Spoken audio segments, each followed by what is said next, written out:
ప్రతిపక్షాలు ఓకే, ప్రతిపక్షాలు ఎక్కడ దొరుకుతారా నాయకులు అని చెప్పేసి అధికారంలో మీద ఉంది కేంద్రంలో, కాబట్టి ఎక్కడ దొరుకుతారా, ఎక్కడ పట్టి దాన్ని లాగుదామని చెప్పి ప్రయత్నాలు చాలా మంది, అంటే ఇటు వీళ్ళు చేస్తారు, అన్ని పార్టీల వాళ్ళు చేస్తారు. కానీ మీడియా ఆ విధంగా ఉంటుంది, ఒక వ్యక్తికి కావాలని ఒక వ్యక్తి నిరీక్షించాలి అని చెప్పేసి. ఎందుకంటే వేరే విషయాల్లో కనిపించినంతగా ఎందుకు ఈ బహిరంగ విషయాలు ఎందుకు కనిపించింది? నాకు జర్నలిజం అంటే చాలా ఇష్టం. చిన్నగా ఉన్నప్పుడు జర్నలిస్ట్ కావాలి అని ఒక ఎయిమ్ ఉండే నాకు. ఎందుకనంటే మన సమాజంలో 4వ స్తంభం జర్నలిజం ఉండాలి. Pen is mightier than the sword అంట. అట్లాంటి జర్నలిజం తీసుకొచ్చి సమాజంలో మార్పు తీసుకురావాలి అని చెప్పి ప్రతి ఒక్కరికి ఆశ ఉంది. కానీ ఇవాళ రేపు అలా కనిపించట్లేదు. ఇవాళ రేపు సెలెక్టివ్ గా అయిపోయింది. ఒక పార్టీ పరంగా మాట్లాడుతున్నారు, ఆ పార్టీని ఓడగొట్టడానికి మాట్లాడుతున్నాను. డబుల్ ఎజెండాలు అవసరం లేదంట. నీ ఎజెండా ఏంది నువ్వు చెప్పు, అంతేకాని నీ సొంత ఒకవేళ ఎజెండా ఉంటే దానికి జర్నలిజం అన్న పేరు పెట్టడం తప్పు. ఒక వ్యక్తిని రానియమని అంటారు, ఒక వ్యక్తి ఇక్కడ ఎందుకు ఉండాలి అని అంటారు. ఇంకొకటి నాకు పర్సనల్ గా బాధ అనిపించిన విషయం, బాలసుబ్రహ్మణ్యం గారి విగ్రహం పెట్టొద్దు అని అన్నారు. నాకు అది బాధ అనిపించింది. నేను కూడా తెలంగాణ బిడ్డని. బాలసుబ్రహ్మణ్యం గారు తెలంగాణ బిడ్డనా, ఆంధ్ర బిడ్డనా, తమిళ్ బిడ్డనా పక్కన పెడితే తనొక భారతీయుడు, తనొక కళాకారుడు. ఆ కళని మనం గౌరవించాలి కదా. తెలంగాణ కోసం నేను పాట పాడనని చెప్పాను కాబట్టి వద్దు అన్నాను. కానీ తెలంగాణ బిడ్డలం చాలా గొప్ప మనసున్న వాళ్ళు. తెలంగాణ బిడ్డలకు ఎన్నో రోజులు నిజాం అన్యాయం చేస్తున్నా సరే మన పోరాటం మనం చేసి ఇప్పటికీ కూడా తలెత్తుకొని బ్రతికే తెలంగాణ బిడ్డలము ఒకరి కోసం మనం భయపడదేంటి? పెట్టుకుంటే పెట్టుకొని విగ్రహాలు ఏమైతుంది? దానివల్ల మనకేం వస్తుంది? సమాజానికి ఏం నష్టం అవుతుంది? ఒక మూలన ఒక విగ్రహం చూడండి,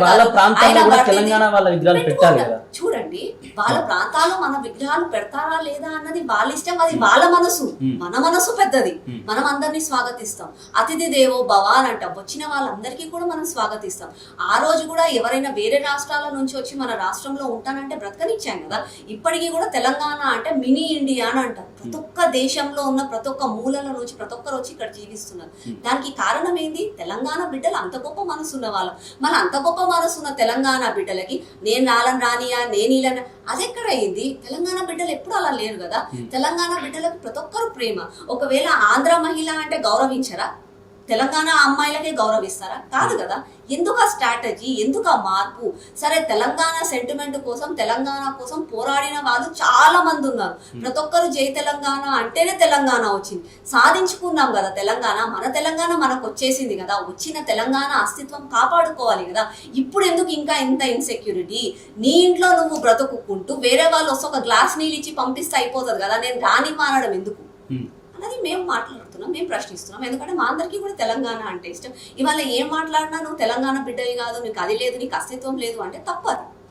తెలంగాణ వేరు, తెలంగాణ అస్తిత్వం వేరు, తెలంగాణ రాజకీయాలు వేరు. రాజకీయంగా కొంతమంది ఏదో చేస్తారు, కవితక్క ఎవరినో ఏదో మాట్లాడుతుంది. ఎందుకంటే ఆమె రాజకీయంగా ఆమె అస్తిత్వం కాపాడుకోవడానికి, దానికి తెలంగాణ సమాజానికి సంబంధం లేదు. రైట్ అక్క, ఇప్పుడు ఈ దేశవ్యాప్తంగా చూసుకుంటే జెన్జీ ఉద్యమం పుంజుకుంటుంది. మీరు కూడా ఆ విషయంలో మాట్లాడుతూ వస్తున్నారు. అసలు ఏంది మీ అభిప్రాయం ఏంది జెన్జీ అంటే? ఈ జెన్జీ సమస్య చేసిన ఉద్యమంలో కాక్రోచ్ జనతా పార్టీ పైన రాజకీయాలు మార్పు రావాలి, ప్రతి ఒక్కరు కూడా ఆలోచిస్తారు.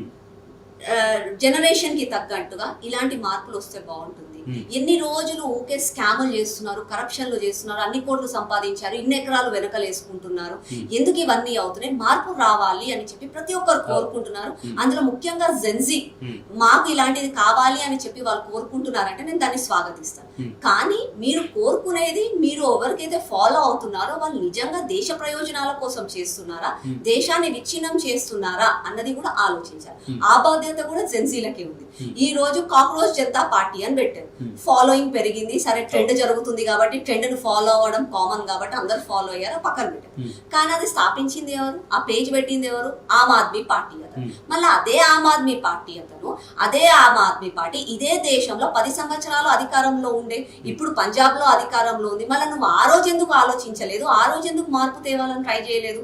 నీ అధికారం ఓడిపోయినాక, నీ అధ్యక్షుడు జైలుకి పోయి వచ్చినాక నీకు ఇప్పుడు ఆలోచన వచ్చిందా? నువ్వు ఇప్పుడు ఇక్కడ దేశంలో కూడా లేవు, అమెరికాలో ఉన్నావంట. ఒకడేమో అమెరికాలో, ఒకడేమో జర్మనీలో. ఆలోచి దేశాన్ని ఉద్ధరిస్తా అంటే అరే సమాజంలో ప్రజాక్షేత్రంలో ఉంటేనే సమస్యలను పరిష్కరించలేకపోతున్నాం, సమస్యలు తెలుసుకోలేకపోతున్నాం. అట్లాంటిది నువ్వు అమెరికాలో, జపాన్ లోనే, ఇంకేనో జర్మనీలో బతుక్కుంటావు, నువ్వు వీడు ఉద్ధరిస్తా అంటే ఎవరు నమ్ముతావు? అయినా నీ ఎజెండా ఏముండాలి? మార్పు రావాలి అని అన్నారు. ఒకవేళ విద్యా వ్యవస్థలో మార్పు రావాలి, వైద్య వ్యవస్థలో మార్పు రావాలి, రాజకీయంలో మార్పు రావాలి, ఆ పోరాటం చేయి. ఆర్ఎస్ఎస్ సే ఆజాదీ, హిందూవాదీ సే ఆజాదీ, బ్రాహ్మణ్వాదీ సే ఆజాదీ, ఇదెందుకు వస్తుంది నీకు? అదెందుకు వస్తుంది? అంటే ఇక్కడ clearly shows your communism. Cockroach Janata party పెట్టడానికి రీజన్ ఏంటంటే పేపర్ లీకేజ్ జరిగింది. పేపర్ లీక్ వల్ల ఎంతో మంది డాక్టర్ కోట్ వేసుకుంటామని చెప్పేసి అలా కలలు కన్న వాళ్ళు మొత్తం వాళ్ళ తల్లిదండ్రులు ఇబ్బందులు పడతా ఉన్నారు, ఆర్తనాదాలు వినిపిస్తా ఉన్నారు, చాలా మంది స్టూడెంట్స్ కూడా చనిపోయారని చెప్పేసి ఆ బాధతో పెట్టిన పార్టీ. ఎక్కడ కూడా ఏఆర్ఎస్ఎస్ లాంటి ఎక్కువ ఎంపీయలేదు, ఎక్కువ ఈ రాజీనామా చేయాలి ఎడ్యుకేషన్ మినిస్టర్ అని చెప్పేసి కూడా పెద్ద ఎత్తున పోరాటం ఉంది. ఆ పోరాటం చేస్తున్న వ్యక్తుల్ని పట్టుకొని ఇట్టు కొడితే పోతుంది జెన్జీ లేకపోతే ఈ పార్టీ అంటే ఈ రకమైన మాటలు బీజేపీ వాళ్ళు మాట్లాడేట్లేదు. జెన్జీ గురించి అనలేదు, కాక్రోచులు వస్తున్నాయి, కొన్ని దొంగతనంగా బయటి దేశాల నుంచి దూరి వస్తున్నాయి. జనరల్ గా కూడా సమాజం, ఇప్పుడు మనమే ఉన్నాం ఇంట్లో, మన ఇంటికి ఒక బొద్దింక వచ్చింది, ఒక కాక్రోచ్ వచ్చింది, జలపురుగు వచ్చింది అంటే ఏం చేస్తాం? చెప్పుతో కొడతాం. పక్కనే చీపురు ఉంటే చీపురుతో కొడతాం, లేదంటే హిట్టుతో కొడతాం. అది సమాజం అట్లానే చేస్తుంది అని చెప్పాం, కానీ దానికి జెన్జీకి సంబంధం. కానీ నిజంగా కూడా మేమందరం స్వాగతిస్తున్నాం, జెన్జీ రాజకీయాలలోకి రావాలి. నిజంగా ఇవాళ బీజేపీ అధికారంలో ఉంది దేశంలో. బీజేపీలో ఏమైనా తప్పులు ఉంటే రావాలి, మాట్లాడాలి, ఆ సంస్థలో ఈ తప్పులు ఉన్నాయని చెప్పి తప్పులు సరిదిద్దుకోలేటట్టుగా చేయాలి. అలాగే ఇప్పుడు రాష్ట్రంలో కాంగ్రెస్ పార్టీ అధికారంలో, అధికార పార్టీ తోటి మాట్లాడండి, మార్పులు చేయండి. కానీ మీరు ఎవరో మార్పు కావాలి కదా అని కొంతమంది మంచిగా ఆలోచిస్తుంటే వాళ్ళ మధ్యలో కొంతమంది గుంటనక్కల లాగా చేరి దేశాన్నే విచ్ఛిన్నం చేయాలి అని చూసే మాయ మాటలలో పడకండి. మీరు ఎవరితో పోతున్నారో, మీరు ఏ మాటలు మాట్లాడుతున్నారో ఆలోచించుకోండి. ఎందుకంటే ఈ రోజు భారతదేశం బాగుండాలి, భవిష్యత్తు బాగుండాలి అని అంటే జెన్జీ ముఖ్యం. కాబట్టి జెన్జీ అప్రమత్తంగా ఉండండి అని చెప్తున్నాం. ఎందుకంటే ఆల్రెడీ ఎగ్జాంపుల్ మనం చూసాం బంగ్లాదేశ్ లో ఏమైందో. విద్యార్థులు ర్యాలీలు చేసి విద్యార్థులు నిరసన తెలిపారు అని చెప్పారు, కానీ ఆ రోజు నాకు అది విద్యార్థుల నిరసన లాగా అనిపించలేదు. ఒక రాజ్యాంగబద్ధంగా ఒక ప్రధానమంత్రిగా ఎన్నుకున్న మహిళను, వాళ్ళ కుటుంబ సభ్యులని, వాళ్ళని ఘోరంగా వాళ్ళని ఇన్సల్ట్ చేసి వాళ్ళ ఇంట్లలో నుంచి వాళ్ళని పారిపోయేటట్టుగా చేశారు. పారిపోయిన తర్వాత కూడా వాళ్ళ వస్తువులతోటి వాటితోటి పిచ్చి పిచ్చి విన్యాసాలు చేశారు. విద్యార్థులు అయితే వాళ్ళు కాదండి. విద్యార్థులు పుట్ట కోసము, ఉద్యోగాల కోసం పోరాటాలు చేస్తారు, కానీ రాజకీయాల కోసం పోరాటాలు. ఎడ్యుకేషన్ మినిస్టర్ ధర్మేంద్ర ప్రధాన్ రాజీనామా చేయాలని చెప్పేసి అలా మొదటి ఎజెండా అది. అంటే తప్పేమవుతుందండి? మరి ఎందుకు బీజేపీ ఆ విషయంలో ఎందుకు స్పందించలేకపోతుంది? ఎందుకు రాజీనామా చేయలేకపోతున్నారు? స్పందించకపోవడం ఏంటి? ఆ దేశంలో అధికారంలో ఉన్నది బీజేపీ. కాక్రోచ్ జనతా పార్టీ వాళ్ళు వచ్చి మేము ఒక నిరసన ర్యాలీ చేస్తాము అని అంటే పర్మిషన్ కూడా ఇచ్చారు కదండి. మీకు మన freedom of speech, freedom of rights ఉన్నాయి, దాన్ని తగ్గట్టుగా మీరు ఏదైనా నిరసన తెలపాలనుకుంటే తెలపండి అని చెప్పాం కదా. తెలిపారు కూడా వాళ్ళు, అక్కడ వాళ్ళు తెలిపారు. ఇప్పుడు మన ఇందిరా పార్క్ దగ్గర కూడా వచ్చారు, వాళ్ళు ర్యాలీలు చేశారు, నిరసన తెలిపారు. తప్పేముంది? ఇంకెక్కడ అడ్డుకున్నారు? రాజీనామా చేస్తే సైలెంట్ అయిపోతామని చెప్పి జెన్జీ యువతనే చెప్తున్నారు. ఎందుకు రాజీనామా చేయలేకపోతుంది బీజేపీ? కాపాడుతూ వస్తా ఉందంటారు. కాపాడుకోవడం కాదండి, ఒక వ్యవస్థలో తప్పు జరిగింది, ఆ వ్యవస్థని తప్పు జరిగిన దాన్ని పట్టుకొని మళ్ళా తప్పు జరగకుండా దేశ ప్రజలకు, ముఖ్యంగా విద్యార్థులకు న్యాయం చేయించడం అది ఎజెండా. రాజీనామా చేసి చేతులు దులుపుకుంటే అయిపోతుందా? కాదు కదా. మళ్ళా అలాంటి తప్పులు జరగకుండా తప్పు చేసిన వాళ్ళకు శిక్ష పడాలి. ఆ శిక్ష పడ్డ వాళ్ళని చూసి వేరే వాళ్ళు తప్పు చేయకుండా జాగ్రత్త పడాలి. అది కావాలి సమాజంలో మార్పు. మేము దానికోసమే ప్రయత్నిస్తున్నాం. మేము ఏ రోజు ఈ ఎజెండాల కోసం అట్లా అంటే రాజీనామాలే చేయాలి, అవే చేయాలి అని అంటే, లిక్కర్ స్కామ్ లో కవితక్క జైలుకి పోయింది, అట్లని చెప్పి కేసీఆర్ రాజీనామా చేసిండా? మళ్ళా తర్వాత టీఎస్పీఎస్సీ పేపర్లు లీక్ అయ్యి మన రాష్ట్రంలో, అప్పుడు కేటీఆర్ రాజీనామా చేసిండా? ఎవరు రాజీనామా చేస్తారు? అది కాదు కదా. రాజీనామా ఎజెండా కాదు, వ్యవస్థలో మార్పు ఎజెండా. మళ్ళా అట్లాంటి తప్పులు జరగొద్దు, అదే అజెండా. అదే పని బీజేపీ పని చేస్తుంది. అంటే కాక్రోచ్ జనతా పార్టీకి బీజేపీ భయపడుతుంది కాబట్టి వాళ్ళను దేశ ద్రోహులు అంటుంది, వాళ్ళ అకౌంట్ ని కూడా హ్యాక్ చేసే ప్రయత్నం జరుగుతుంది అని చెప్పేసి కూడా బయట ఎక్కువగా ప్రచారం కూడా జరుగుతాం. ఏం చెప్తుంది? నాకు తెలిసినంత వరకు ఆ పార్టీ రిజిస్ట్రేషనే కాలేదు.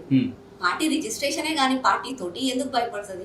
ఈ రోజు బీజేపీ 3 సార్లు ప్రధానమంత్రిగా ఎన్నుకోబడ్డ ఒక నేషనల్ పార్టీ, ప్రపంచ వ్యాప్తంగా కూడా మంచి పేరు సాధించుకున్నది, ప్రపంచ వ్యాప్తంగా కూడా హైయెస్ట్ నంబర్ ఆఫ్ మెంబర్స్ ఉన్న పార్టీ బీజేపీ పార్టీ.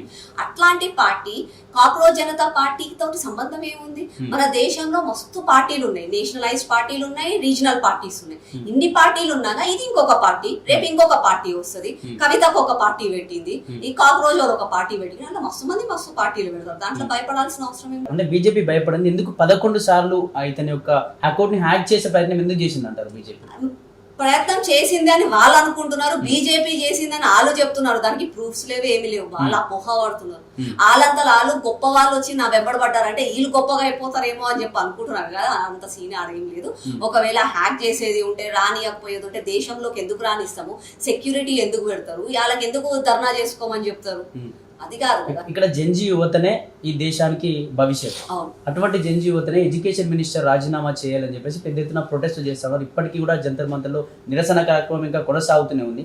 రాజీనామా చేయకపోతే బీజేపీకి మైనస్ కాదనుకుంటారా? ఎందుకంటే యువతనే కదా రేపటి భవిష్యత్తు కాబట్టి యువత తలుచుకుంటే ఏదైనా చేయగలుగుతుంది, ప్రభుత్వాలనే నాయకుల్నే మార్చగలుగుతుంది, పక్కన పెట్టగలుగుతుంది. ఎందుకు ఈ విధంగా ఆలోచించలేకపోతుంది? బీజేపీ మైనస్ కదా? ఫస్ట్ ఆఫ్ ఆల్ యువత ఒక ఎజెండా కానీ యువత ఆలోచించేది ఏంటంటే వాళ్ళకు ఒక మంచి ఉద్యోగం కావాలి, వాళ్ళ భవిష్యత్తు బాగుండాలని వాళ్ళు ఆలోచిస్తారు. ధర్మేంద్ర ప్రధాన్ గారి రాజీనామా వాళ్ళ ఎజెండా కాదు. ఈ మాట తీసుకొచ్చింది మధ్యలోకి వచ్చిన వాళ్ళు, ఆ కొంతమంది అలా కలేబుర లాగా పాకిస్తాన్ వాళ్ళు, బంగ్లాదేశ్ వాళ్ళు, బయట దేశాల వాళ్ళు, వాళ్ళు వీళ్ళు కమ్యూనిస్ట్ పార్టీ వాళ్ళు, ఈ ఇండియా అలయన్స్ వాళ్ళు అందరూ వచ్చి బీజేపీని ఎదుర్కోలేక ఇట్లాంటి పనులు వాళ్ళు చేస్తున్నారు. కానీ నిజంగా కూడా ఏ రోజు యువత అలా ఆలోచించదు. నాకు నా దేశ యువత పైన నమ్మకం ఉంది, నాకనే కాదు దేశంలో ఉన్న ప్రతి ఒక్కరికి కూడా ఆ నమ్మకం ఉంది.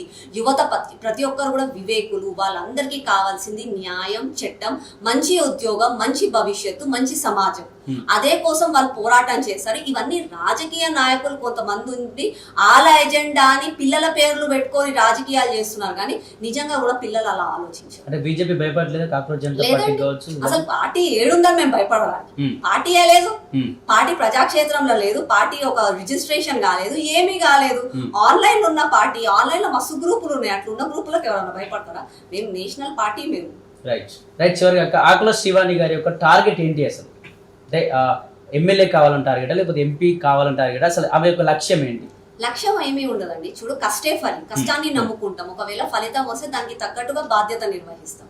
కానీ నేను ఏది అవ్వాలి అని అనుకుంటున్నా అన్నది నా చేతిలో లేదు, నా పార్టీ అధిష్టానం చేతిలో ఉంది. నా పార్టీ అధిష్టానం నన్ను ఆశీర్వదించిన తర్వాత నా ప్రజలు కూడా నన్ను ఆశీర్వదిస్తే నేను అనుకున్న లక్ష్యానికి చేరుకుంటాను. చేరుకున్న తర్వాత మాత్రం ఇయాలైతే నేను 100% ఎలా కష్టపడి పనిచేస్తున్నానో ఆ రోజు కూడా అదే 100% కష్టపడి పనిచేస్తాను. ప్రతి ఒక్కరికి న్యాయం జరిగేలాగా. పార్టీ టికెట్ ఇస్తుందా లేదని పక్కన పెడితే ఒక టార్గెట్ అనేది, ఒక లక్ష్యం అనేది ఉంటుంది కదా, నాకు ఇది కావాలని చెప్పి. అంటే ఆకుల శ్రీవాణి కూడా టార్గెట్ ఏంటి అని అందుకే అడిగాను. ఎగ్జాక్ట్ గా టార్గెట్ అంటూ ఏమీ లేదు. ఉన్న దాంట్లో ఇదే స్థాయిలో ఉంటాను, నాకు చేతనైనంత వరకు పోరాడతాను అన్నది టార్గెట్ అంటూ ఏమీ లేదు. కానీ ఎదగాలి అని అనుకుంటాను. ఈ రోజు కార్పొరేటర్ నుంచి ఎదగాలంటే ఈ రోజు మీరు ఒక మేనేజర్ గా ఉన్నారు, CEO అవ్వాలనుకుంటున్నారు, రేపు కంపెనీ కొనుక్కోవాలనుకుంటారు, సొంత కంపెనీలో ఒక 10 పెట్టాలనుకుంటున్నారు. ఎదగాలని ప్రతి ఒక్కరం అనుకుంటారు. అలాగే రాజకీయంగా కొంచెం ఎదగాలని నేను కూడా అనుకుంటాను. ఈ రోజు కార్పొరేటర్ స్థాయిలో ఒక సరూర్ నగర్ ప్రజలకే నేను సేవలు అందించగలుగుతున్నాను. రేపు ఇంకొక స్థాయి పెరిగింది అనుకోండి, నా ప్రజలకి సేవ అందించే బాధ్యత పెరుగుతుంది, ఎక్కువగా పని చేయగలుగుతాను, ఎక్కువ మందికి న్యాయం చేయగలుగుతాను, ఎక్కువ మంది తరఫున నేను పోరాడగలుగుతాను. కాబట్టి అలా అనుకుంటాము. ఇంకా అది దైవ నిర్ణయం, ఎలా అవుతుందో చూడాలి. ఎగ్జాక్ట్లీ ఏమీ లేదు, అది చెప్పలేదు. నేను ఇందాక కూడా చెప్పినాను, మా బీజేపీ పార్టీలో ఈ కుర్చీ నాది, ఇది నాకే రిజర్వ్ అని మేము అనుకోలేదు. బాధ్యత నిర్వహిస్తూ పోవాలి. పార్టీ అదృష్టము, పార్టీ ఒకవేళ ఆశీర్వదిస్తే ముందుకెళ్తాం.